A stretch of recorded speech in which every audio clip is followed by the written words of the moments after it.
So yun ang pag-aaralan po natin ngayon is di ko po alam kung ano ito title ko dito, Bat God or The God of Bat yun. Sabi, pero yun ang nilagay ko. Kasi parang naiiksian ako sa Bat God. Yeah. Pero itong abang pinag-aaralan ko nga to, sabi ko, Lord, parang bago pa ako sabihan na mag-message, may kausap akong tao, parang habang kausap ko siya, parang may nare-realize ako kasi nagkukwento ako sa kanya, tapos may mga sinishare ako sa kanya, mga experience. Tapos naalala ko bigla, sabi ko, si Lord, parang siya, mahilig siya sa bat, yung pero, yun, di ba ganon. Kaya nga parang, ito nga, yung title natin ngayon, di ba, The God of Bat. Yan, sabi rito sa Tagalog naman, ang Diyos ng pero, ngunit, kundi, subalit, o the top what? Okay, meron pa yan, kundi. Yan. So marami, sa Tagalog, napakarami niya, di ba? Pero sa English, isa lang siya, but, di ba? So marami tayong lingwahe dito sa Pilipinas, kaya, ayan. So, yan, basahin lang muna natin yung verse natin. Sa Psalms chapter 30, verse 4 to 5, yan. Hindi, mamaya na pala, sige, okay. Yan, Psalms chapter 30, verse 4 to 5, sabi rito, umawit kayo ng mga papuri sa Panginoon, kayong mga tapat sa Kanya. Papurihan ninyo ang Kanyang banal na pangalan, dahil ang Kanyang galit ay hindi nagtatagal, ngunit ang Kanyang kabutihan ay magpakailanman. Maaaring sa gabi ay may pagluha, pero pagsabit ng umaga ay may ligaya. So ngayon, pag-aaralan natin to, bakit ba napakahalaga nito? Bakit mahalaga tong salitang pero o but, ngunit o datapwat? Di ba? Bakit nga ba siya napakahalaga? Kasi sabi rito, saan ba madalas to ginagamit? Yan, minsan ito ay ginagamit, pahalagahan to, sabi rito. Minsan ito ay pag ito nga naririnig natin, di ba? Itong salitang pero, minsan nakakakaba, minsan naman nakakatuwa. Sabi rito, madalas inaabangan pero minsan ayaw mong marinig. Sabi rito, minsan nagbibigay ng babala, pero minsan nagbibigay siya ng pag-asa. Pero dito, sabi rito, ito ang salita na bumabalanse sa lahat ng bagay. Kapag may sinasabi sa yung pangit, may segunda agad yan. Pero, di ba? Maganda ka, pero, di ba? Pogi ka, pero, di ba? Laging may pero. So, nakakakaba minsan. Sa school, di ba? Pagka tayo sa school, pag tayo, yung mga teacher natin, di ba? Oh, class, wala kayong assignment ngayon. Yehey! Saya-saya nila, di ba? Pero, bagsak kayo lahat. O, di ba? Parang nakakakaba, pag iisipin mo, ang saya-saya na, tapos biglang, ay, may pero. Di ba? Parang mapapaisip ka sa trabaho naman. O, sasabihin sa'yo, ikaw, mapopromote ka ngayon. Pero, madadagdagan yung gagawin mo. Marami kang mga gagawin pa. Mas maraming responsibility. Pero, na-promote ka naman. Okay naman yun. Sabi, sa magulang naman. Mga magulang natin, di ba? Pag sinasabi sa anak, ikaw, anak, pwede ka lumabas. Pero, hanggang alas 8 ka lang. Huwag kang lalagpas. Kasi pag lumagpas ka, yari ka, di ba? So yun, maraming mga tao, maraming mga karakter din po sa Bible, ang mga pinakitaan ng Panginoon ng pero, di ba? May minsan, si Lord kapag nagsasabi siya ng salitang to, di ba, ay madalas nagbababala siya. Pero mas madalas, nagbibigay siya ng pag-asa sa atin. Di ba? Minsan kapag nakakalungkot na yung sitwasyon, iisipin mo na lang, pero matatapos din to. Amen? Di ba, kapag ikaw nalulungkot ka, napapagod ka, nahihirapan ka, ano naiisip mo? Pero matatapos din to. Ngayon lang to. Di ba? So ngayon, ang Panginoon, alam niyo po ba, mahilig din siyang gumamit nito. Di ba? Ibig sabihin po kasi, kaya may pero, ibig sabihin po hindi niya tinatapos yung isang bagay, di niya iniiwan yung isang bagay na parang nakatiwangwang lang. Di ba? Pag sinabi kasing pero, ibig sabihin may kasunod pa, may pag-asa ka pa. Di ba? Kaya sabi rito, sino ba yung mga tao sa Bible na pinakitaan ng Diyos ng pero? Di ba? Sinabihan ng Diyos ng pero. Una po si Abraham. Si Abraham po, di ba, kilala natin siya na talagang man of faith, di ba? Father of all nations nga, di ba? Di ba? At alam niyo po ba itong si Abraham, bago siya maging father of all nations, ano sabi sa kanya ng Diyos?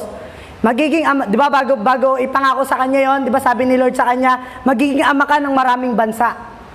Di ba? Tapos nagkaroon siya ng anak, isa lang, sino yon? Si Isaac. At si Isaac, isa na nga lang yung anak niya, ano sabi ng Diyos sa kanya? Ialay mo sa akin yan. Di ba? Yan ang inisip na Abraham. Di ba? Ay, isa na nga lang anak ko, ibibigay ko pa. Paano ako magkakaroon nito ng maraming paano ako magiging ama ng maraming bansa? Isa nga lang anak ko. Pero, sumunod pa rin siya. Di ba? At sumunod siya, pero alam niyo po ba, dahil Ganun yung pinakita ni Abraham na pananampalataya sa Diyos, di ba?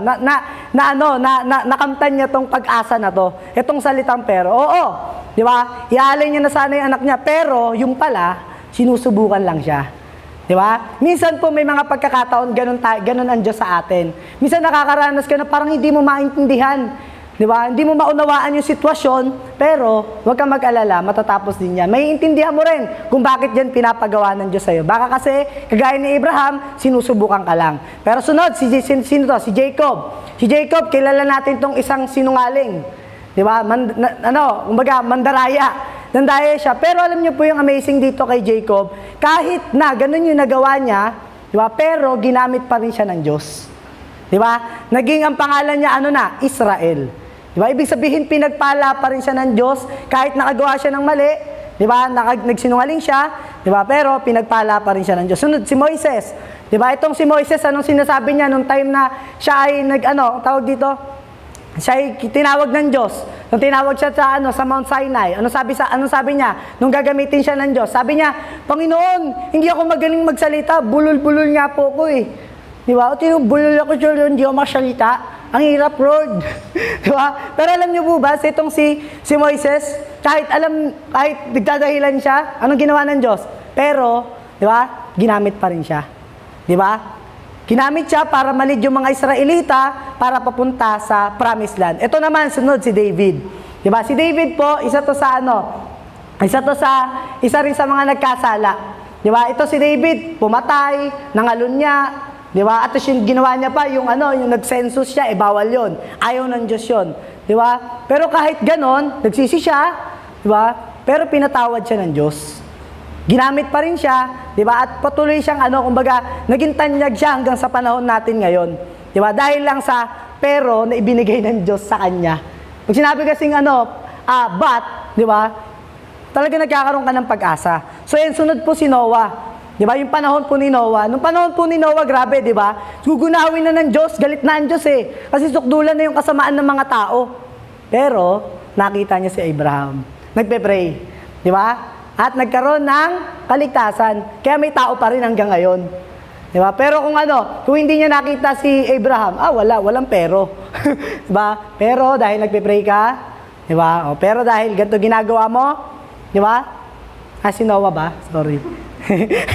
Si Noah pala yun. Di ba? Dahil nagpe-pray ka, ngayon, di ba? Ikaw ang gagamitin ko.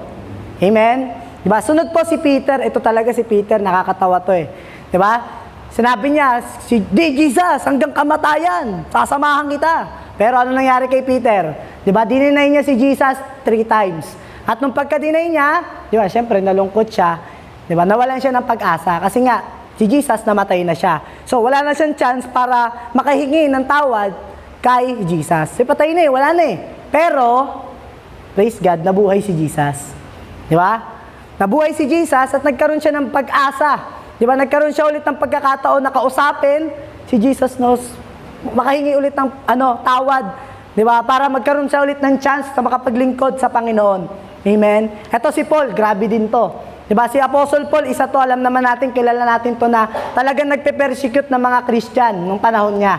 Pinapatay niya yung mga Kristiyano.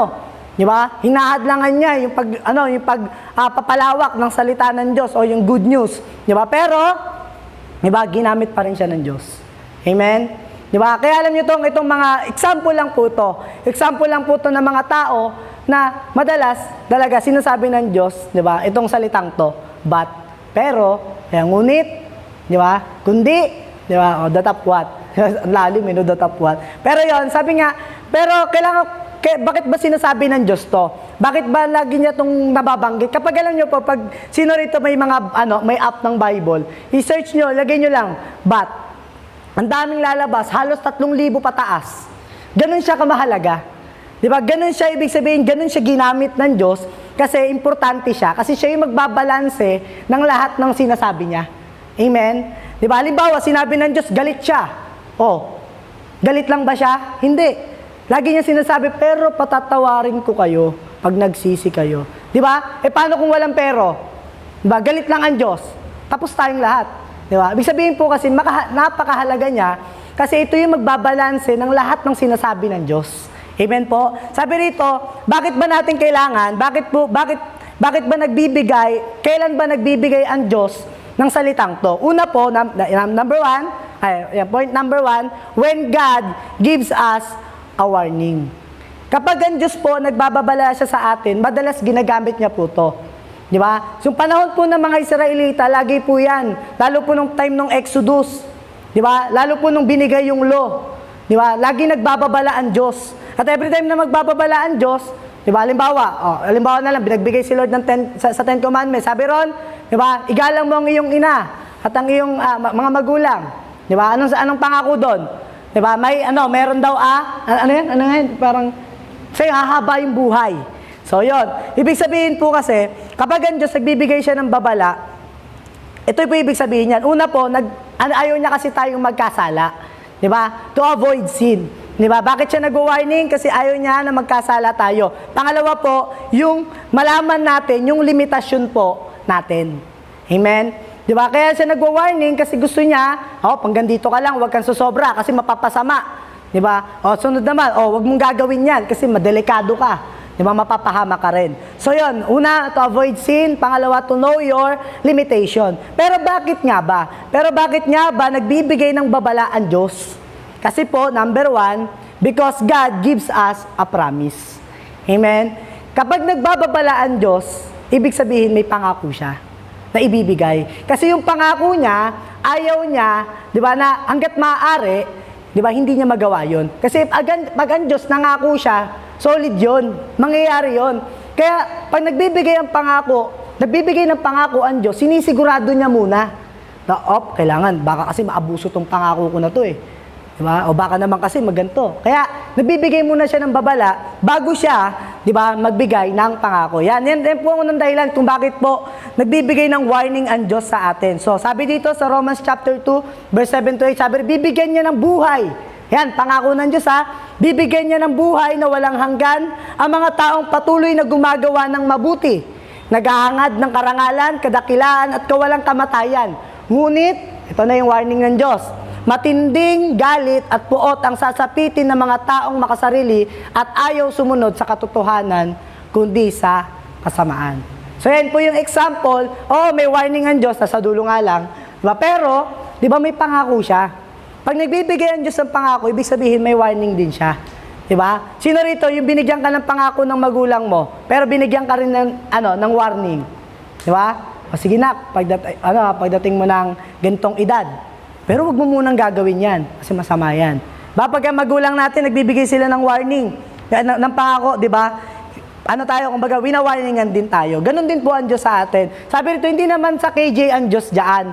Di ba? Si Lord kasi gusto niya na magpatuloy tayo para makamtan natin ang buhay na walang hanggan. Amen?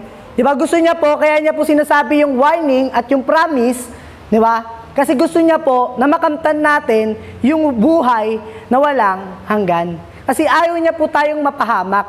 At ayaw niya rin sa pamamagitan ng pangako niya, mapahamak tayo. Amen?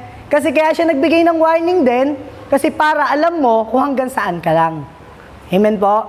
Diba? Pero yung kapangyarihan ng Diyos, wala siyang hanggan Kumbaga, limitless siya. Pero tayo, limited lang tayo. May mga nilaan ang Diyos kung hanggang saan ka lang, diba? Para hindi ka mapahamak. Kasi kilala ka ng Diyos. Kilala tayo ng Diyos, yung bawat isa sa atin. Kaya alam niya yung limitasyon natin. Pero kapag ang Diyos, gumagamit siya ng mga anak, ginagamit niya tayo, diba? Walang limitasyon yon kasi limitless nga ang Diyos natin. Amen? So, yon. Sabi rito, ang sinasabi naman sa verse ito, na gusto kasi ng Diyos na manatili tayo hanggang wakas. Amen? Diba? Kasi nga, diba, sabi ng Bible, ang mananatiling, tapat, hanggang wakas, ang siyang maliligtas. So, yon. Sabi dyan, susunod dito, basahin natin yung verse ulit ng John chapter 3, verse 18. So, mabilis po ba ako magsalita? Okay lang. Yan, sabi rito, ang sumasampalataya sa Kanya ay hindi hatulan ng kaparusahan. Ngunit, ang hindi sumasampalataya ay hinatulan na. Grabe, no? Diba? Dahil hindi siya sumampalataya sa kaisa-isang anak ng Diyos. So yan, diba, Andok? Dahil tayo ay nanampalataya sa Diyos, naligtas tayo. Amen? Pero yung mga tao daw na hindi nanampalataya, diba? hahatulan, hinatulan na. Di ba? So, ibig sabihin kasi, alam na ng Diyos kung sino po yung mga nananampalataya sa Kanya at sa hindi nananampalataya. At hindi mananampalataya sa Kanya. Kaya napakahalaga po niyan. Di ba? Na maunawaan natin na kapag ang Diyos may pangako siya, may babala din siya. Di ba? Kaya nga, alam nyo, yan, kagaya nga sinasabi ko kanina, yung warning na yun, hindi yun para dahil kay Jay ang Diyos. Di dahil dahil gusto niya lang, hindi. Kasi iniingatan ka niya. Amen? Diba? Kaya siya nag-warning kasi nga papangakuan ka niya. Amen? So yun, sunod. Sabi rito sa John chapter 3 verse 36, ang sumasambalataya sa anak ng Diyos ay buhay. May buhay na walang hanggan. Ngunit, ang hindi sumusunod sa Kanya ay hindi magkakaroon ng buhay na walang hanggan. Kundi mananatili sa Kanya ang galit ng Diyos. Di ba? So yan, isa pa ulit na isa example of verse na galing mismo sa Bible na kapag ang Diyos nagbibigay ng pangako, mayroong kasunod na babala. Di ba? Kasi para yan sa mga taong hindi nananampalataya, para sa may mga pananampalataya, puro pangako ng Diyos ang matatanggap mo. Amen? Di ba? Lahat ng pangako ng Diyos mangyayari sa iyo dahil may pananampalataya ka sa Kanya. Amen po? So yan, yung una po, when God give us because God give us a promise. Pangalawa po, yan, because God wants to direct us. Yan, ibig sabihin po, kaya alam naman natin, di ba, nakakita na po ba kayo ng ng kalsada? Siguro naman, di ba? Nakadaan na po ba kayo sa expressway? Di ba? Sa SLEX? Di ba? Okay, sa airport, meron bang may sign ba sa wala naman, wala. Di ba? Pero alam niyo po ba, kapag ikaw nasa kalsada ka, may mga mababasa ka diyang warning. Di ba? May mga makikita ka dyan, may hams dyan. Di ba? Okay naman, bawal ka lumagpas. Kailangan, hanggang 30, ka lang, 20, basta yun. Basta, nalimutan ko eh. Na yun, kailangan, ka lang, 20 mph yun. Mais pala, sorry. Hindi, meron yun. Na yun, basta yun. Ibig sabihin kasi, nag-warning. Di ba? So, ibig sabihin naman, pag nakakita naman tayo ng mga signboard, di ba, sa kalsada, ibig sabihin, dinadirect na tayo. Di ba, makikita nyo, mapapansin nyo kapag nasa kalsada kayo, may babala, at the same time, may nagdadirect. Di ba? Ito, papuntang Susana.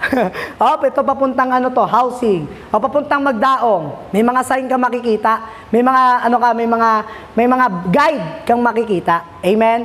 Di ba? Kaya dito, di ba, ang Diyos, kaya siya nagbibigay ng babala sa atin kasi ginaguide niya tayo. Dinadirect niya yung mga buhay natin. Kasi alam niyo, sabi nga dito sa Proverbs 16 verse 9, yan, ang tao ang nagpaplano, ngunit nasa Panginoon ang kaganapan nito. Di ba? Sabi rito, there are many plans in man's heart, but the Lord will prevail.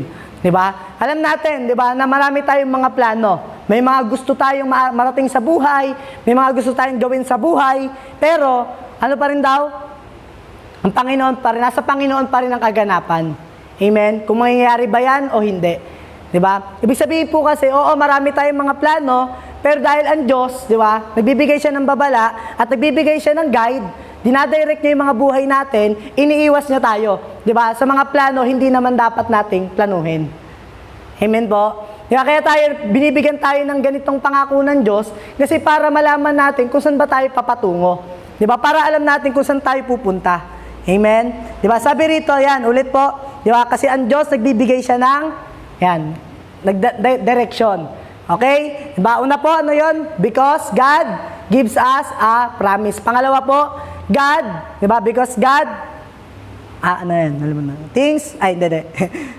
because God wants to direct us. So, yun. Mabilis lang po yung una. Pero yung pangalawa, ito po. Dito po tayo mas medyo magpo-focus kasi maganda po to. Sabi rito, pangalawa, when things are hopeless. So, yan. Kailang ginagamit ng Diyos ang salitang pero, when things are hopeless. Yan kapag alam natin na yung mga sitwasyon o yung mga bagay na pakiramdam mo wala ng pag-asa. Di ba? Yung akala natin wala na itong patutunguhan, akala natin tapos na, pero yung hopeless na, yan, pero yan, ginagamit ng Diyos yan sa mga gantong sitwasyon. Sabi rito sa John chapter 14 verse 27 to 28, sabi rito, huwag kayong mabagabag at huwag kayong matakot. Dahil iniiwan ko sa inyo ang kapayapaan, ang aking kapayapaan ang ibinibigay ko sa inyo, hindi ito katulad ng kapayapaang ibinibigay ng mundo.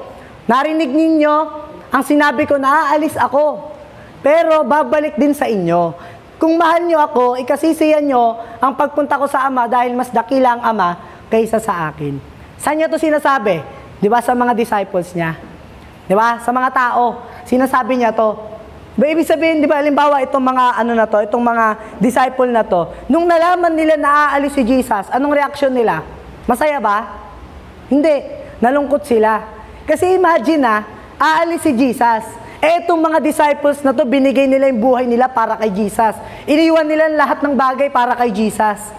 Iniwan nila yung mga trabaho nila para kay Jesus. Iniwan nila yung pamilya nila para kay Jesus. Tapos aalis si Jesus. Di ba? Ano naramdaman nila? Lord, paano na kami? Nawalan sila ng pag-asa. Kasi ang pag-asa nila, ang alam nilang pag-asa nila, si Jesus, kasi kilala nila si Jesus bilang Messiah. Kaya nalulungkot sila, paano na? Pag umalis si Lord. Pero, sabi ni Lord, babalik ako. Di ba? Babalikan ko kayo. Di ba? Ibig sabihin, nakakatuwa. Hindi niya lang iniwan yung mga disciples niya o yung mga tao na yung mga naglilingkod sa Panginoon. Di ba? O, halimbawa sa atin ngayon, sino rito piling mo yung mga ginagawa mong paglilingkod, yung mga ginagawa mong pagsunod sa Panginoon, piling mo, parang wala namang patutunguhan to. Parang piling mo wala ka ng pag-asa kasi iisip mo hindi ka magaling. Di ba? Piling mo hindi ka magaling magsalita. Di ba? Piling mo ang hirap sa'yo, hindi ko to kaya kasi nahihiya ako. Di ba? May mga pagkakataong ganon. Piling mo ang hopeless ng sitwasyon ng buhay mo kasi tumitingin ka sa sarili mo. Amen? Di ba? Kasi alam niyo po ba ito, kaya nga, minsan may mga pagkakataon itong mga disciples, nalungkot talaga sila dahil nga alam nila Di ba? Na isinuko nila yung buhay nila. Baka gaya po ulit nito, sinasabi ko, kung meron man sa inyo, na piling mo nagdalawang isip, na parang alam mo yung, nagdalawang isip ka, na, ba't ko ba binigay yung buhay ko sa Panginoon? Alam niyo po ako, minsan may mga pagkakataong ganon. Iniisip ko, minsan niya, pag iniisip ko yung nakaraan, sabi ko, minsan niya, nagsisisi din ako na humihingi akong sorry kay Lord. Kasi minsan, sinasabi ko, siguro kung hindi ako naging Christian, ganito na ako ngayon. Siguro kung di ako naging Christian, di ako sumunod kay Jesus, ganito na yung sitwasyon ko ngayon. Mayabang ko. Sinasabi ko, siguro kung di ako naging Christian, siguro may ganito na ako. Siguro may bahay na ako. Parang ganun yung naisip ko. Sabi ko, nga, sorry Lord. Parang ang yabang ko pala. Kasi minsan nga, parang iniisip ko sa sarili ko yun. Kasi nga, alam niyo yun, pag nandito ako minsan sa church, Lord, ang daming mas magagaling sa akin. Lord, ang daming mas mamahusay sa akin. Parang nawawalan ako ng pag-asa sa sarili ko. Nawawalan ako ng tiwala rin sa sarili ko. Pero alam niyo po ba, nung nalaman ko nga, no, walang sayang sa nagbigay ng buhay sa Panginoon. Sabi ko, nga Lord, pag tinitignan ko yung mga tao, na-encourage ako ulit, sabi ko, Lord, salamat. Oo nga, hindi pala sayang yung pagsunod ko sa'yo. Kasi nakikita ko yung mga anak mo na nagpapatuloy sa'yo. Every time na makikita ko yung mga mukha ng mga tao dito sa church, sobra ako na-encourage, nalalong magpatuloy sa pananampalataya. So yun, di ba? Kasi nga alam natin na hindi sayang. Kasi bakit? Kasi may babalik Sino? Si Jesus. Di ba? Babalikan tayo para sa mga taong tapat na nananampalataya sa Diyos. Amen po? Yan, sabi rito ulit, di ba? Kagaya nito, di ba? Alam natin na si Jesus, di ba? Ay, itong mga disciple, nalungkot din sila. Di ba? Piling nawalan din sila ng pag-asa, dumating din sa point ng buhay nila na parang hopeless na kasi nga alam nilang aalis si Jesus. Nung umalis si Jesus, nung umakyat na siya sa langit, anong naging respond ng mga disciples? Nagbalikan sila. Saan? Sa mga trabaho nila. Kasi wala na sayang lang tong ginawa namin.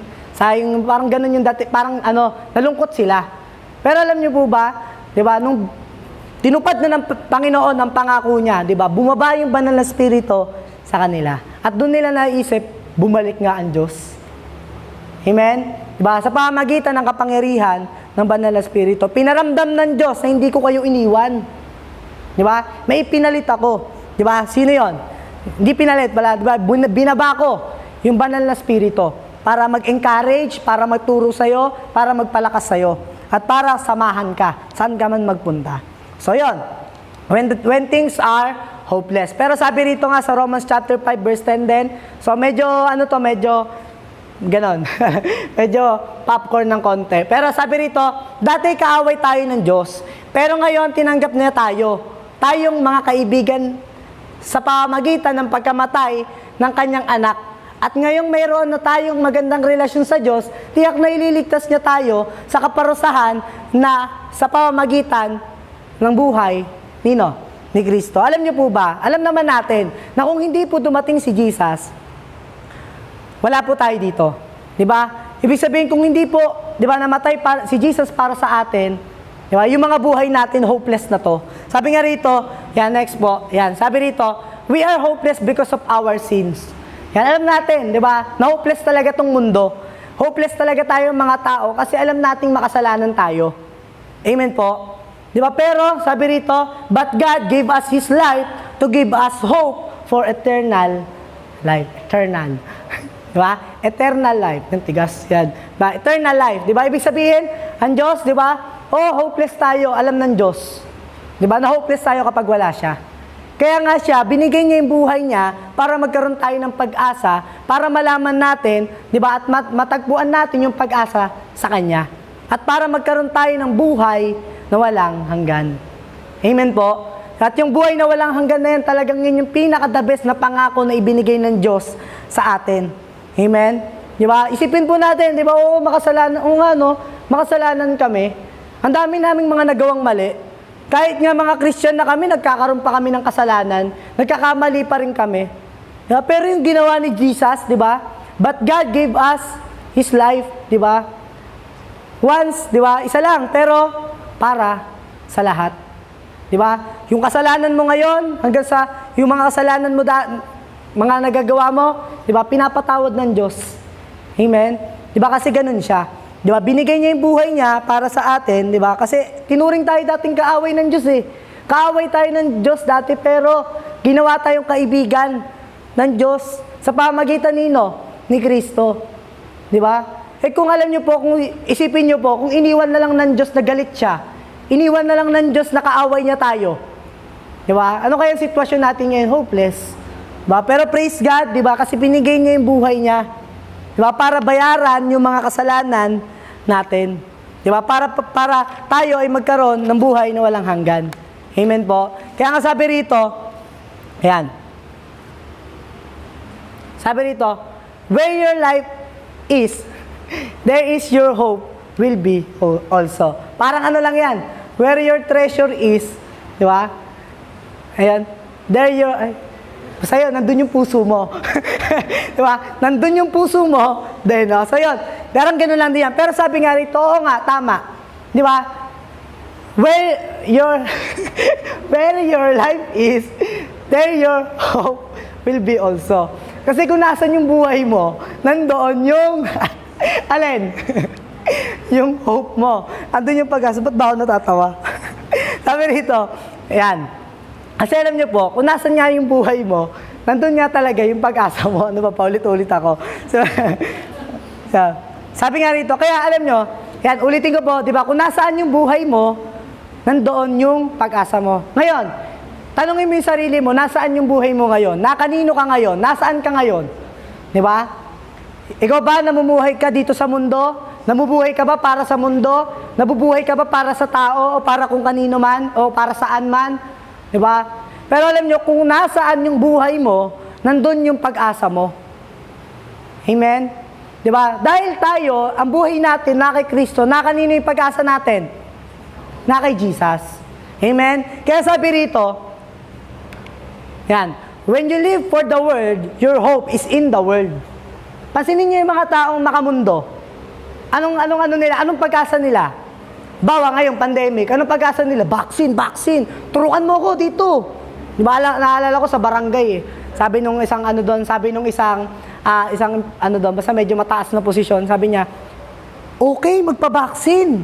Talagang pinapakita niya. Masakit pero nagkasakit ako, nilagnat ako, pero okay din. Pa-vaccine na rin kayo. Parang yung mga tao, binibigyan nila ng pag-asa na makamundo. Di ba? Pero alam niyo po ba, praise God, di ba? But when you live for Christ, your hope is in Christ. At yung pag-asa na yon, di ba, hindi yun nawawala.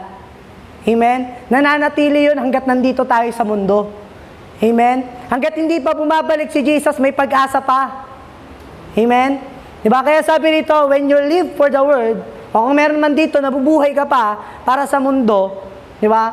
dito ka pa nag-i-invest ng napakaraming yaman, di ba? Ibig sabihin, parang ganun din eh. Di ba? Kung yung puso mo nandun sa yaman, di ba? Talagang nandun din yung buhay mo.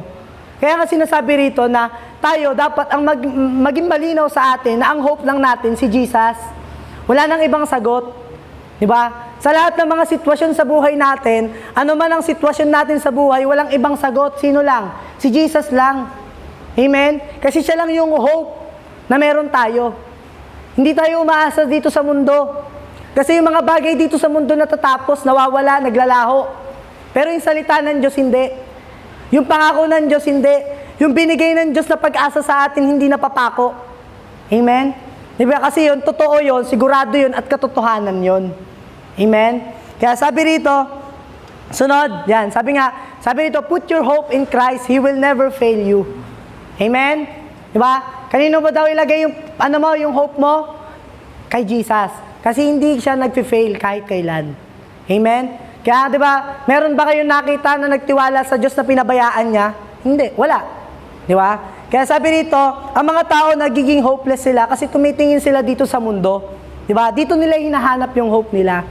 Kaya pag pakiramdam mo, tinitignan mo yung sitwasyon dito sa mundo, di ba? Pag tumitingin ka talaga dito sa mundo, ang may isip mo, paano na?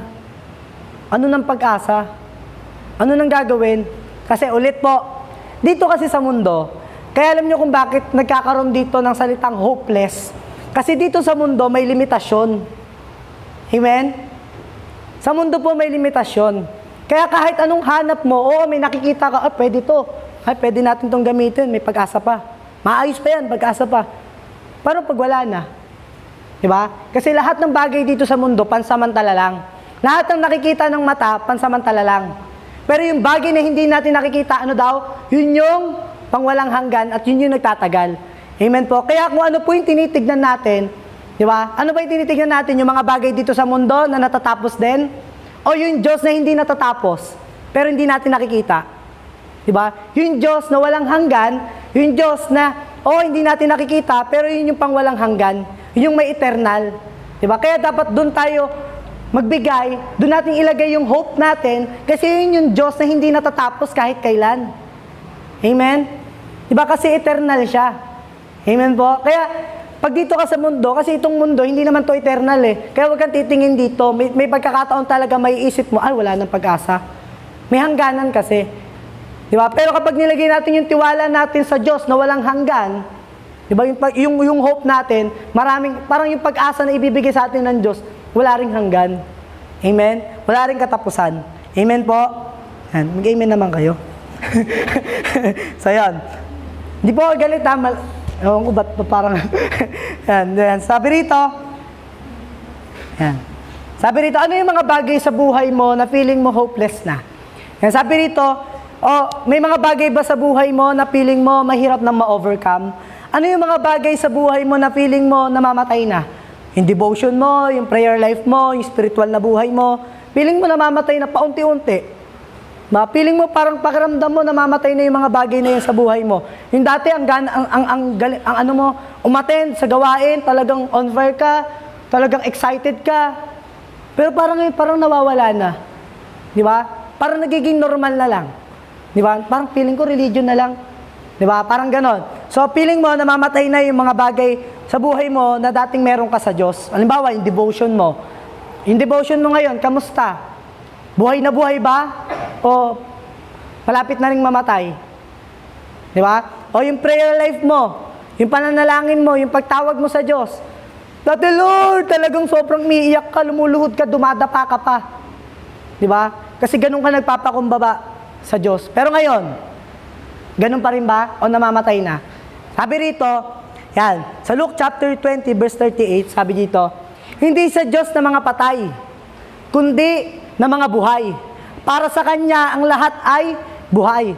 Pero sa ibang version na nabasa ko nakakatuwa, sabi rito, hindi siya Diyos na mga patay, kundi na mga buhay. Dahil sa Kanya, lahat ay buhay. Nakanino ka ngayon? Nasa mundo ka o na kay Jesus? Na kay Jesus. Amen. Kaya ka nandito kasi na kay Jesus ka. Amen? Di ba? Alam nyo po, dahil na kay Jesus ka, di ba? Ibig sabihin, kapag may mga nangyayari siya, parang namamatay na yung ganito ko, parang nawawala na yung gana ko sa ganito, kasi baka nalalayo ka na kay Jesus. Yung Diyos na buhay. Na lahat ng bagay sa Kanya buhay. Di ba alam niyo po, ganito yan. Kapag tayo na kay Jesus, lahat ng mga bagay na meron tayo buhay. Walang patay. Amen? Kasi yung Diyos na yun, si Jesus, kung nakanino tayo, siya yung, buhay siya eh. Diba? At sinabi niya na lahat ng nasa Kanya buhay. Sa'yo, ano na yung mga namamatay sa'yo? Diba? Ano yung mga naiisip mo na feeling mo hopeless na? Ano yung mga bagay sa buhay mo na feeling mo hirap na ma-overcome? Kasalanan, diba? O ano man yan. Diba? Feeling mo ang hirap na, hopeless na. Diba? Pero alam nyo ba, sabi dito, hindi siya Diyos ng mga patay. Kaya lahat ng mga bagay sa buhay mo na feeling mo namamatay na, bumalik ka kay Jesus para mabuhay ulit. Kasi siya yung Diyos na buhay. Siya yung Diyos ng buhay. Di ba? Ng buhay. Amen po. Di ba? Kaya bumalik tayo sa Kanya. Kung gusto mo, na babalik yung gana mo sa pananalangin, gusto mong bumalik yung devotion mo talagang on fire. Di ba? Yung pagtawag mo, yung paglilingkod mo sa Diyos na on fire. Di ba? Bumalik ka kay Jesus para mabuhay lahat ng yon. Amen? Di ba? Pansinin niyo po, kapag tayo nagpe-pray, parang ang sarap parang ang daling sumunod. Pero kapag hindi ka na nagpe-pray, wala ka na sa presence ng Lord, ang hirap na. Di ba? Ako may mga ganong pagkakataon kapag nagpe-pray ako, Lord, yes Lord, sige Lord, yes. Talagang yes lang ang sinasabi ko, ano yung nire-reveal sa akin ni Lord na gawin mo to, yes Lord, yes Lord. Pero kapag tapos ko na mag-pray, pagtapos ko ng pag alis ko, ngayon, alam ko gagawin ko yun. Parang, nung nagpe-pray ako, parang sarap-sarap gawin. Pero parang ngayon, parang tinatamad ako. Di ba? Kasi bakit? Minsan kasi, nawawala tayo sa presence ni Lord. Minsan kasi, nawawala tayo kay Jesus. Di ba? Pero pag bumabalik tayo, ano nangyayari? Nabubuhay ulit yung gana mo. Nabubuhay ulit yung desire mo na maglingkod. Di ba? Nabubuhay ulit yung devotion mo, yung prayer life mo. So, di ba? Kailangan kasi bumalik tayo dun sa buhay na Diyos. Amen? Para mabuhay ang lahat ng mga namamatay sa atin. Sabi rito, lahat ng mga yan, do not lose your hope, He is alive. Amen? Lahat ng bagay sa Kanya ay buhay, sino man, ang nasa Kanya ay buhay. Kaya kung ikaw ay nasa Kanya, ikaw ay buhay. Lahat ng nasa iyo ay buhay. Lahat ng mga, yung mga namamatay sa inyo, sabi rito, it will become, lahat ng mga feeling nyo na hopeless na, feeling nyo namamatay na, feeling nyo ang hirap na ma-overcome, sabi rito, it will become alive, revived, and restored. Amen? Di ba? Kaya dapat bumalik tayo talaga doon kay Jesus. Di ba? Huwag ka bumalik sa prayer life. Huwag ka bumalik sa devotion. Saka bumalik kay Jesus muna. Kasi siya yung magbabalik ng gana mo sa devotion, siya yung magbabalik ng gana mo sa prayer life. Amen? Di ba? Kung kasi kapag, Lord, pray ako, sa pamagitan lang ng sarili mo, hindi mo kaya. Pero kapag kay Jesus ka, yung nagre-restore, yung nagbubuhay, yung nag-aayos ng buhay, di ba? Pag doon ka bumalik, di ba? Magiging okay ang lahat ng bagay. Amen? Di ba? Hindi ko sinasabing huwag kayo mag-pray. Hindi ko sinasabing huwag kayo mag-devotion. Ang sinasabi ko po, bumalik kayo doon kay Jesus na siya nagbibigay ng buhay para gawin mo yung mga bagay na yon, yung mga paglilingkod mo. Amen? Alam niyo po, may mga pagkakataon sa buhay ko. Seryoso po yun. Napiling ko, Lord, parang wala na akong ganong parang piling ko ginagawa ko na lang to kasi gusto kong gawin. Tapos dumarating yung time na papagod ako, nahihirapan ako. Pero alam niyo, every time na babalik ako kay Jesus, tatawag ako kay Jesus, Lord, ikaw lang talaga yung pag-asa ko. Lord, sa'yo lang talaga ako. Pag ginasabi ko yung kay Lord, bumabalik ako kay Jesus, lahat ng mga paglilingkod na ginagawa ko, sabi ko, Lord, salamat. Diba? Nagkakaroon ulit ng buhay. Dati kapag nagtuturo ko, may mga pagkakataon na parang yung mga tao inaantok, tinatamad. Diba? Pero pag bumabalik ako kay Jesus, yung talagang totoong nagbibigay ng buhay, tapos pa nagsasalita ako, nagugulat ako. Naalala ko nga dun sa may Smart Tower. Kasi yung mga nanay doon, basta lang sila, iilan lang sila. Una pong tinuruan ko doon, yung mga youth lang. Dahil nga nagsasalita ako, sabi, talagang nagpipreach ako sa kanila, sinishare ko yung cross, sinishare ko si Jesus sa kanila. Tapos yung mga nanay doon na hindi naman kasali, umiiyak sila. Tapos nakiki-amen na sila. Tapos hanggang na, ayun na, iniwalay, pinagkatiwala ko na sa kanila yung youth. Sige, sa inyo na yung youth. Ako na rito sa magulang. Turo ako sa kanila. Ilan lang sila nun, 3 lang ata. Tapos nakakatawa, habang nag-share ako sa kanila, doon sa mga, sa mga magulang na yun i-share ako, ang lakas pala ng boses ko. Ang lakas pala ng boses ko. Abot doon sa kabilang bahay. Alam niyo po ba, sabi sa akin nung isang si Nanay Ayen, na, Nanay Ayen, basta isa sa mga nanay doon, nalimutan ko yung pangalan sorry. Ayan, basta yung isang nanay doon na hindi talaga siya lumalabas ng bahay. Sabi niya, alam mo, hindi ako nakikisalamuha dyan. Sabi niya, tapos nagtuwa ako, sinabi niya, alam mo, nung time na, basta may narinig kasi ako nag-share doon, tapos habang nagsasalita siya, napaparealize daw siya, napapahingi siya ng tawad sa Diyos. Sabi ko, Lord, salamat. Kasi dati nung nag-share ako sa mga tao, parang feeling ko di sila nakikinig. Lord, salamat kasi nung bumalik ako sa'yo, nagkaroon ulit ng buhay yung pag-share ko. Diba? Yung mga taong hindi naman nakikinig, talaga, dahil nakarinig sila ng buhay na salita ng Diyos, nabuhayan din sila. Di ba? Kaya yung tao na yun, umiiyak ba siya nung sinasabi niya sa akin, sabi niya, alam mo, may pinuntahan nga ako doon sa amin nakwento kita. Sabi niya sa akin, sabi niya doon sa may niya, kasi nga may problema siya noon. Meron nga nag-share doon sa amin, hindi ko alam kung anong meron sa kanya. Basta pag naririnig ko siya, ganyan-ganyan, na-encourage ako, sabi ko, Lord, salamat. Diba? Salamat sa salita mo na nagbibigay ng buhay at pag-asa sa mga tao. Nung time na yun, nag-share lang naman ako, hindi ko naman intention na kausapin siya. Diba? Pero kasi ganun po yun nagagawa kapag ikaw bumabalik ka sa totoong Diyos. Diba? Bumabalik ka dun sa buhay na lahat ng mga gagawin mo ay buhay na buhay. Amen? Diba? Kaya yan, sinasabi ko po to sa inyo kasi gusto ko po maunawaan ninyo na hindi yung mga ginagawa nating activity dito yung makakapagbalik sa atin sa Panginoon. Di ba? Alin po? Si Jesus. Amen? Kay Jesus tayo bumalik. Kung gusto mong ma-revive, gusto mong ma-restore, bumalik ka kay Jesus. Di ba? Kasi may mga pagkakataon, Lord! Pero hindi ka naman bumabalik sa Kanya. Lord, gusto ko ma-experience to, yung glory mo. Pero hindi ka naman bumabalik sa Kanya. Gusto mo lang. Diba? Bumalik ka sa Kanya. Amen? Diba? I'm coming back. Diba? To the heart of worship. Pasensya na. Diba? Napakanta ko Diba? Pero ganun po kasi yun. Amen? Diba? Kaya sabi rito, ayan, lahat ng mga bagay na yun, diba? Kung gusto mo ma-revive, gusto mo ma-restore, diba? Bumalik ka kay Jesus. Diba? Siya yung magbibigay ng buhay sa'yo para lahat ng gagawin mo, buhay na buhay. Amen? Yan. Sabi rito, yes. Diba? Sabi nga rito sa hindi ko nabanggit. Oo nga, si Jesus, diba? Siya yung Diyos sa hindi siya Diyos sa mga patay, siya yung Diyos sa mga buhay. Diba? Diba? Ito nga, amazing diba? Yes, He died, but He rose again. Amen? Namatay si Jesus, diba? Pero, ano nangyari? Nabuhay siya. Kaya tayo, buhay din tayo ngayon. Amen? At mabubuhay tayo walang hanggan dahil kay Jesus. Pangatlo, yan, sabi rito, when things are difficult. Ano yung mga bagay sa inyo na piling nyo mahirap? Ano yung mga bagay sa buhay mo na piling mo talagang nahihirapan ka? Sabi nga rito, as Christian who live in a broken world, we still face difficult situations and pains, but still, we can rest on God's Word. Amen? Diba? Oo. Kasi nabubuhay tayo, nakakaranas tayo ng mga difficulties dito sa mundo. Kasi po bakit? Kasi nandito pa tayo sa mundo.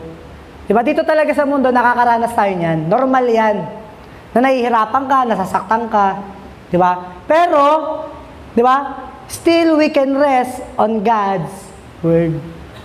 May mga pagkakataon, ang hirap ng sitwasyon, feeling mo, hindi mo kaya, feeling mo, nahihirapan ka talaga. Pero every time na magtitiwala ka, nagbabasa ka ng salita ng Diyos, nag-aaral ka ng salita ng Diyos, every time na ikiklaim mo yung mga pangako ng Diyos, nabibigyan ka ng kapahingahan. Napapahinga yung isip mo, yung puso mo, kasi siya yung nagbibigay ng pag-asa sa'yo. Diyan sa puso mo, yung salita niya. Amen po. Sabi rito, ito yung nakaka-amaze. Ito, pakinggan niyo po to. Basahin niyo pala, friend. Alalahanin mo ang magandang balita tungkol kay Jesucristo na nabuhay mula sa mga patay at nagmula sa angkan ni David. Ito ang pinapangaral ko, na siyang dahilan ng paghihirap ko hanggang sa ikadena ako na parang isang kriminal. Pero, hindi nakakadinahan ang salita ng Diyos. Amen? Diba, alam niyo po, may mga pagkakataon, oo, nahahawakan tayo ng mga difficulties, nahahawakan tayo ng mga circumstances. Pero, hindi niya po makakadinahan ang salita ng Diyos na nasa puso mo. Amen? Diba, oo, may mga pagkakataon talaga nakakaranas ka ng kahirapan. Nakakaranas ka ng mga paghihirap. Nakakaranas ka ng mga trials and testing. Pero praise God. Diba? Yung salita ng Diyos na hawak natin, na nasa puso natin, diba, hindi nakakadinahan. Diba? Hindi yan nahahadlangan ng kahit sino. Ilan ng taong humadlang dito para umabot sa atin, pero nandito pa rin sa atin. At patuloy pa rin lumalawak, kumakalat, at marami pa rin mga taong naliligtas. Diba? Kasi ang salita ng Diyos, hindi siya nakakadinahan. Tayo mga tao, hindi tayo limited sa difficulties, hindi tayo limited sa mga circumstances. Kasi ang Diyos, ang salita ng Diyos, di ba, kahit saan kang lugar, kahit anong sitwasyon ng buhay mo, pwede mo itong gamitin. Amen? Kaya sabi rito, ayan, next po, sabi rito, next po, yan, the enemy tries to stop us through difficulties, but we, as a Christian, is not bound by difficulties. We are bound by the Word of God. Amen? Di ba? Hindi ka limited sa mga sitwasyon mo ngayon. Hindi ka bound dyan. Di ba? Hindi tayo bound dito sa mundo. Saan tayo bound? Sa Word of God. Di ba? Huwag ka papagapos sa mga sitwasyon mo. Huwag ka papagapos sa mga nararanasan mo. Magpagapos ka sa salita ng Diyos. Amen? Hayaan mo ang salita ng Diyos ang pumaikot sa'yo at yan ang gamitin mo panlaban sa kaaway mo. Amen? Di ba? Kaya amazing, di ba? Praise God kasi may salita ng Diyos. Di ba? Na kahit anong sitwasyon ng buhay natin, may pangako tayo na papanghawakan. Di ba? At sigurado yun. Amen? Di ba? Praise God, di ba? Kasi may mga pagkakataon, feeling natin, ito na, tapos na, hanggang dito na lang, okay na to. Di ba? Naharangan lang yung daan, di ka na nagsimba. Di ba? Naharangan lang yung mga bagay-bagay sa buhay mo. Di ba? Tapos na. Hanggang doon na lang. Hindi. Di ba? Hindi tayo bound sa mga nangyayari, sa mga difficulties. Di ba? Bound tayo sa Word of God. May mga pagkakataon, ginagapos tayo ng batas ng gobyerno. Pero hindi tayo papatigil. Bakit? Kasi hindi tayo bound ng government. Amen? Bound tayo ng Word of God. Ano mang ipatupad ng gobyerno na hindi angkop, hindi naka-align sa Word of God, hindi tayo susunod. Amen? Di ba? Alam nyo, sabi ko nga, nung time na naalala ko nung pandemic, sabi ko, Lord, hindi ako sanay. Sabi ko, Lord, hindi ako sanay na nandito lang sa bahay. Nag-try ako mag-vlog-vlog nung share ako, parang ewan. Di ba? Sabi ko, Lord, hindi ako sanay. Di ba? Hindi ito yung biblical. Di ba? Lord, gusto ko naririnig talaga ng totoo, nakikita ng mga tao. Di ba? Gusto ko nakakita ko ng mga tao. Alam niyo, sabi ko, di pwedeng ganito lang. Kaya nag-pray ako noon. Sabi ko, fasting ako noon. Sabi ko, Lord, di talaga. 3 days noon, talagang nagpe-pray ko. Tapos pagkatapos noon, may nagtanong pa sa akin saan ka pupunta? Basta kung saan ako dali ni Lord. Sabi kong ganon. Diba? May kausap ako noon sa bahay. Basta kung saan ako dali ni Lord. Labas ako, nakapolo talaga ako. Sabi ko, saan ba ako pupunta? Sabi ko, saan ako pupunta? Dahil barangay muna kasi medyo kilala ko yung mga tao doon. Punta muna ako doon. Tapos punta ako ng MRF. Tapos hanggang sa napunta ako sa Makabuhay. So yun na. Hanggang sa nabuhay ulit. Yung paglilingkod sa Panginoon. Yung yung pag-share ko sa mga tao. 'Di ba? Kasi bakit? Hindi tayo dapat nagpapatalo sa mga sitwasyon natin. Amen. Dapat tayo nananatili tayo. 'Di ba? Kung ano yung sinasabi ng Diyos, nag-i-stand tayo. Kaya nga natutuwa ako, 'di ba? Ilang beses tayong hinadlangan ng mga sitwasyon. Bawal yung ganito, bawal yung ganyan. May nakahadlang ba? Meron ba? Wala, 'di ba? Kasi bakit? Nag-i-stand tayo sa Word of God. Di ba? Kasi kiniklaim natin tayo yung mga Kristiyano na kung ano yung sinabi ng Diyos, yun yung gagawin natin. Amen? Di ba? Kaya yan, di ba? Dapat hindi tayo nababound dyan sa mga difficulties na yan. Di ba? Kahit anong sitwasyon, dapat Kaya nga nung napanood ko nga yung Tortured for Christ, iyak ako nun. Sabi ko, komedya tong palabas na to Na-challenge ako talaga, sabi ko, Lord, nakakahiya kami. Nahiya talaga ako sa sarili ko, itong mga taong to.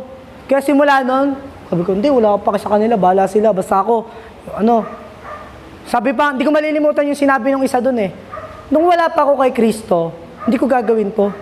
Di ako handang mamatay para dito. Pero dahil na kay Kristo na ako, handa akong harapin lahat ng yon. Kahit kamatayan, sabi niya, grabe, amazing. Sabi ko, Lord, talagang ito talagang tunay mong anak. Ito talagang mga tunay na Kristiyano na hindi nababound sa difficulties. Diba? Sa mga sitwasyon, sa mga circumstansya ng buhay. Diba? Kasi yung Word of God, alam nila kung gaano kahalaga. Amen po? Alam nila kung gaano ito mapapagkatiwalaan. Diba? Pero, pansinin nyo, yung mga tao na, yung ginawa, nakalimutan ko yung pangalan Si Steven ba, basta yun. Yung bida doon. Diba? Pero, na-interview pa siya, napanood ko yung interview sa kanya. Sabi ko, ang galing buhay pa pala sila. Sabi ko, ang galing, sabi ko, talagang pag nag-stand ka sa Word of God, di ka talaga pababayaan ng Diyos. Dahil dito, pinabayaan ba tayo ng Diyos? Hindi. Di ba? Kasi naniniwala tayo sa Kanya. Amen po. Di ba? Kaya sabi rito, next. Yan. Yan. Balik natin. Wala pa pala.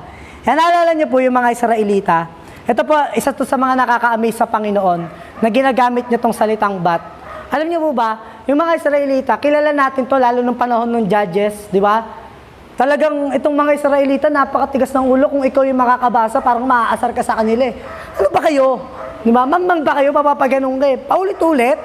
Di ba? Nagkasala ka, tapos uulitin mo ulit. Parang ganun. Pero alam nyo, every time, sabi rito, di ba? Pa-next po. But when the children of Israel cried out, di ba? Unto the Lord raised them up a deliverer. Di ba? Amazing si Lord. May mga pagkakataon, feeling mo pinabayaan ka ng Diyos. Diba? Pero si Lord, di ba? Pag ikaw umiyak ka na, di ba? Pag ikaw lumapit ka na talaga sa Kanya, nagpakumbaba ka na, di ba? Si Lord, nag-descend siya, di ba? Ano man mga sitwasyon mo sa buhay, nag-descend siya na magdi-deliver sa'yo. Di ba? Out of that. Amen? Di ba? Kaya alam niyo mga kapatid, di ba, sinasabi ko to sa inyo, na hindi tayo bounded, di ba? Kagaya nitong mga Israelitan to, every time nalalapit sila sa Diyos, di ba? Iiyak lang sila kay Lord. Di ba? Hihingi sila ng tawad. Di ba? Anong ginagawa ni Lord? Di ba? Binabangon ulit sila. Di ba? Binibigyan sila ng isang magdi-deliver. Pero sa atin, di ba? Sino yung nagdi-deliver na sa atin? Nag-deliver na sa atin. Sino? Si Jesus. Kaya praise God. Di ba? Si Jesus, di ba? Every time na may mga sitwasyon ka na hindi mo gusto, nakakaranas ka ng mga paghihirap, ng mga difficulties, di ba? Praise God. May Diyos na binigay si Jesus para mag-deliver sa atin. Amen? Di ba? Para i-deliver tayo sa anumang sitwasyon na nagpapahirap sa'yo. Amen?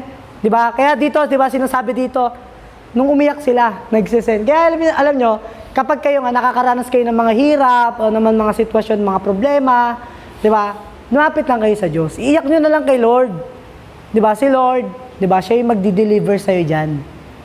Amen? Amen? Kaya sabi rito, ayan. Next, ito na po. Wait lang, hindi ako nasabi. Yan, di ba? Isa nga sa example dito, di ba? Si mga nakaranas talaga ng mga matinding paghihirap. Sino? Si Job. Kilala niya naman si Job, di ba? Alam natin yung nangyari kay Job. Imagine itong si Job. Mayaman. Parang talagang kinalulugdan ng Diyos. Pero nakaranas siya ng difficulties. Nakaranas siya ng mga paghihirap. Babalik muna. Ayan. Nakaranas ng mga paghihirap. Ano nangyari? Di ba? Sumuko ba siya? Oo, may mga pagkakataon, feeling niya, susuko na siya. Feeling niya, din niya na kaya. Di ba? Pero, praise God. Di ba? Lahat ng mga nawala sa kanya, anong ginawa ng Diyos? Binalik niya. Doble-doble pa. Ilang times nga yun? Di ba? Nalimutan ko, 10 times ba? 4 times. 5 5 times. So basta yun, pinarami ng Diyos. Diba? Dinagdagan ng Diyos. Minultiply ng Diyos, yun na lang. Diba? Kaya sabi rito, diba? Sa Ephesians chapter 2 verse 3, 30-5, sabi, and you were dead in the trespasses and sins, and were by nature children of wrath, like the rest of mankind, but God, being rich in mercy, because of the great love with which He loved us, even we were dead in our trespasses, made us alive together with Christ. By grace, you have been saved. Amen? Di ba? Kaya alam niyo mga kapatid, ito, sabi nga rito, ayan, pa-next yan. Circumstances don't get the last word. Ulit po, circumstances don't get the last word. Bakit po? Yung mga circumstances sa buhay mo, hindi yan yung magsasabi sa yung tapos na. Di ba? Yung circumstance na nararanasan mo ngayon, anumang sitwasyon mo ngayon, hindi yan yung magsasabi sa iyo na tapos ka na, wala na, hanggang dyan ka na lang. Hindi. Wala dyan yung last word. Di ba? Ulit, circumstances do not get the last word. Kagaya ni Job. Di ba? Doon na ba siya natapos? Hindi. Pangalawa po, sabi rito, the enemy does not get the last word. Amen? May mga pagkakataon sa buhay natin na ginagawa ng kaaway, oo, may mga paghahadlang siyang ginagawa, may mga pagtetempt siyang ginagawa, pero tandaan natin, the enemy does not, di ba, get the last word. Wala sa kanya ang huling halakhak. Amen? Di ba? Na kanino? Nasa atin. Di ba? The enemy does not get the last word. Dahil ginanto ka ng kaaway, may ginawa siya si Job. Di ba? At sino may gawa sa kanya nun? Di ba? Yung kaaway. Yung demonyo.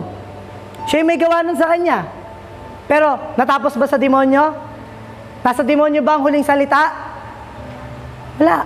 Na kanino? Sa Diyos. Kay Jesus. Amen? Di ba? Alam niyo may mga pagkakataon. Di ba? Dinadaya tayo ng kaaway. Di ba? Inaano tayo ng kaaway, talagang tinetempt tayo. Sinusubukan tayong ilayo sa Diyos. Pero hindi, wala sa Kanya ang huling salita. Di ba? Na kanino? Na kay Jesus. Next. Death, sickness, and disease do not get the last word. Kahit sakit, kamatayan, karamdaman, hindi ka dyan natatapos. Di ba? Hindi porket nagkasakit ka, dyan ka na lang. Hindi porket nakaranas ka ng, di ba? Ng mga ganyang klaseng pagsubok, tapos na, hindi. Di ba? Death, sickness, and disease do not get the last word. Wala sa Kanya. Wala sa mga sitwasyon na yan. Di ba? Yung katapusan natin. Pang-last, difficulties do not get the last word. Yan talaga. Yung mga difficulties na yan, hindi dyan natatapos ang lahat. Wala dyan ang huli. Na kanino? Doon sa beginning and the end, doon sa first and the last. Jesus. Amen?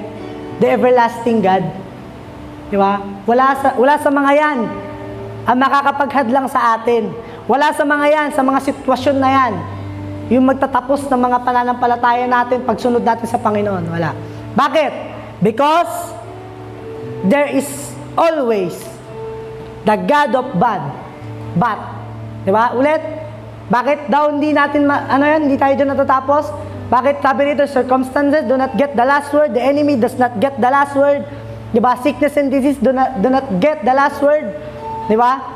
Last, diba, difficulties do not get the last word because there is always the God of but and His word will last forever. Ang maglalas, alam niyo po kung ano? Word of God. Ito po, salita ng Diyos. Amen? Hindi tayo matatapos sa lahat ng mga sitwasyon lang, ng mga circumstansya lang, ng mga paghihirap lang, ng mga pagsubok lang. Hindi. Di ba? Kasi may Diyos ng pero, ibabangon ko kayo. Amen? Pero oo, may mga pagsubok ka nararanasan, pero matatapos din yan. Gagamitin kita para sa mga taong to. Dati akala ko tapos na eh.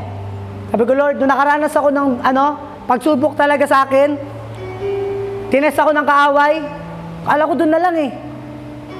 Pero sabi ko, Lord, salamat, kasi ginagamit mo pa rin ako hanggang ngayon. Ano man yung nagawa ko dati, pero praise God, salamat Lord. Ginagamit mo rin, hindi mo ako hinayaan na matapos lang doon.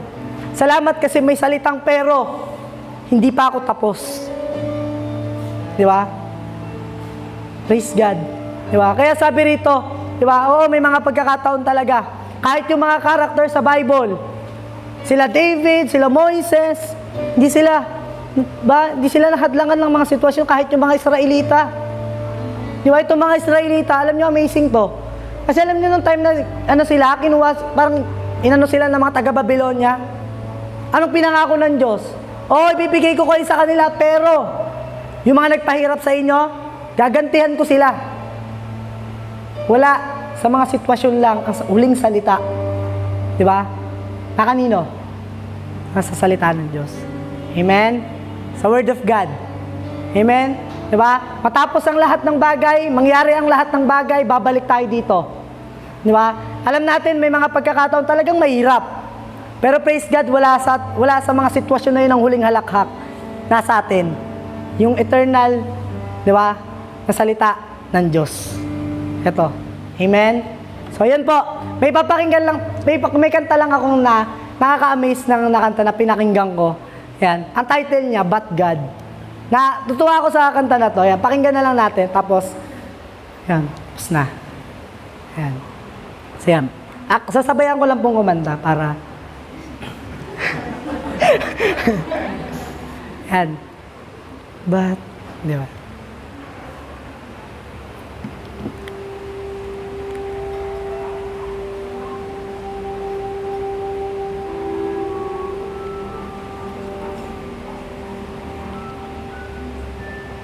Abraham and Sarah never thought they'd have a son.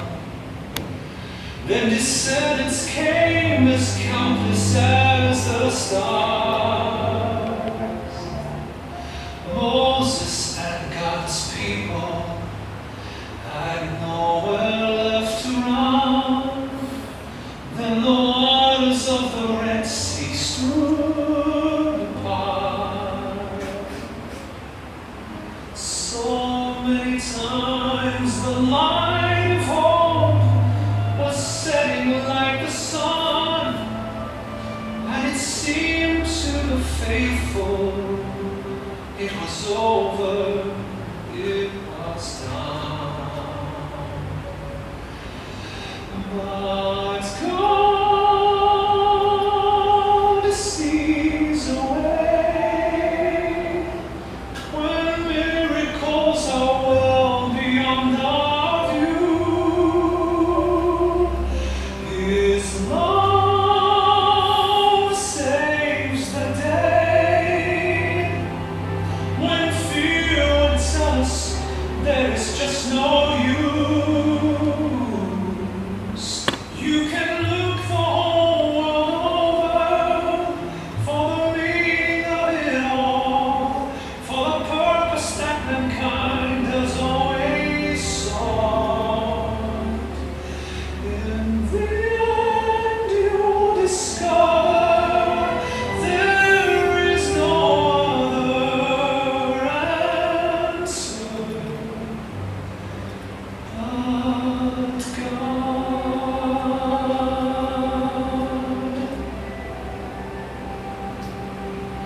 I know your heart is breaking. The pain just comes in waves. Everywhere you look, it seems like there's no peace.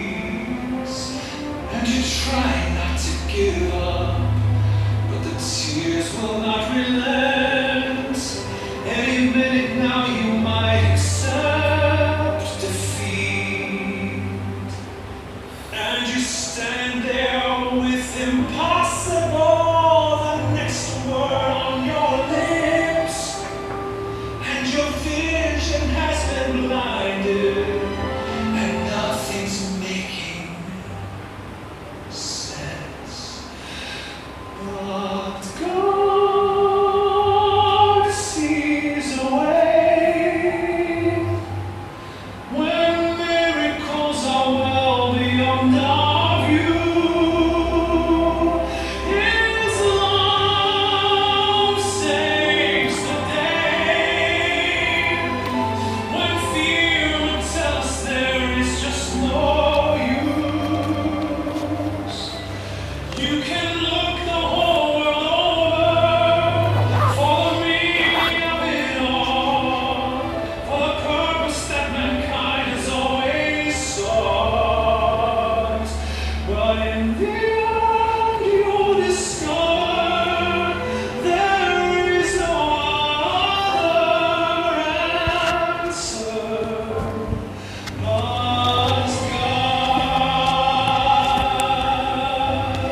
pray po. Yes, Lord, Heavenly Father, we come, Lord. Lord Jesus. Salamat, Panginoon. Dahil, Lord, sa mensahe, Lord, na narinig namin, Panginoon. Salamat, Lord, dahil patuloy mo kami pa rin, Lord, bibigyan ng pag-asa sa pamagitan, Lord, ng mga salita mo, Panginoon, na nagbubuhay sa amin. Salamat, Lord, dahil alam namin, Panginoon, na ang mensahe nito, Lord, ay patuloy mo, Panginoon, na tinatouch, Lord, yung mga puso namin. Salamat, Lord, Holy Spirit, dahil ikaw, Lord, yung nagpaulawa sa amin ng mga bagay na ito. Salamat, Lord, dahil may Diyos kaming napapagkatiwalaan, may Diyos kaming naaasahan. Salamat, Panginoon, dahil ikaw, Panginoon, yung Diyos na buhay, Panginoon, at lahat ng bagay sa iyo ay buhay. Kaya salamat, Lord, dahil kami ay nasa iyo, at alam namin kami mananatili kami, Lord, sa iyo, at alam namin na hanggang dulo, Lord, kami ay mabubuhay kasama mo. Kaya salamat, Lord, ng marami, dahil alam ko po, ng bawat isa na nandito, lahat ng napakinggan namin, narinig namin, Lord, kahit patuloy ko itong itimo pa rin sa aming mga puso at magbigay ito ng kalakasan sa amin at pag-asa, Panginoon, na naman ang nangyari dito sa mundo, naman ang mga sitwasyon, Lord, salamat dahil hindi kami dito natatapos, dahil alam namin na yung last word na meron kami, kundi yung word of God. Kaya salamat, Lord, sa lahat-lahat, patuloy mo kami pagpalain, patuloy mo kami tulungan, patuloy mo kami, Lord, i-anoint ang bawat isa, at patuloy, Panginoon, ang kalooban mong mangyari at maganap sa aming mga buhay sa pangalan ni Jesus.